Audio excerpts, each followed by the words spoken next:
This is the time when some states of the U.S. had slavery.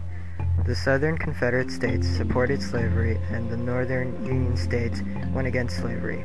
Some of the Northerners believed ending slavery would also end future conflicts.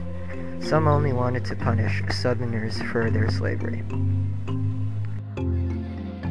At that time, Lincoln became president and wanted to stop slavery. He issued a military order freeing slaves enslaved in the Confederacy states. He believed that he lacked the authority to free other slaves and also didn't want to upset the border states. When there was a Northern victory in the East, President Lincoln issued the Emancipation Proclamation.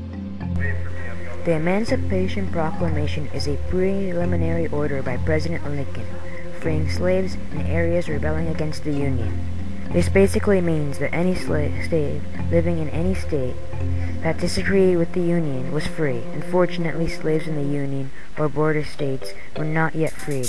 This proclamation was formed on January 1st, 1863.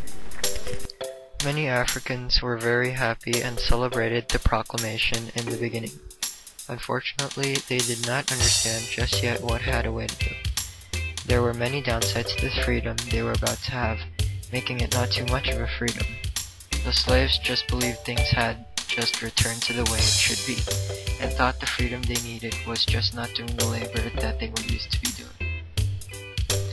For the slaves, there were many things that kept them from being totally free. Now that they were partially free, they needed to give themselves a place to stay, food to eat, and had to make a living independently.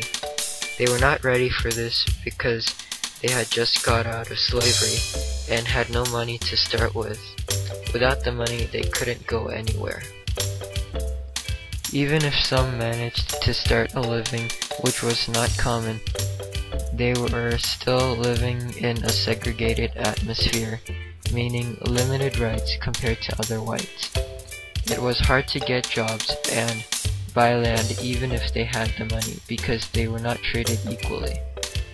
No one felt completely free at this point, and there were still harsh hardships taking place. A slave named Jake Goodrich once said, "The Yankee soldiers give out news of freedom." They were shouting around. I just stood around to see what they was gonna do next. Didn't nobody give me nothing. I didn't know what to do next. Didn't nobody give me nothing.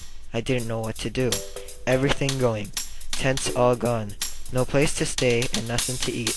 That was the big freedom to us colored folks. I got hungry and naked and cold many a time. I had a good master and I thought he always treated me a heap better than that. I wanted to go back, but I had no way. Right after the proclamation, it allowed the blacks to join the Union Army in the fight for freedom. But when they actually got freedom, most went back to their owners for jobs since they had no money to start with or a place to go to.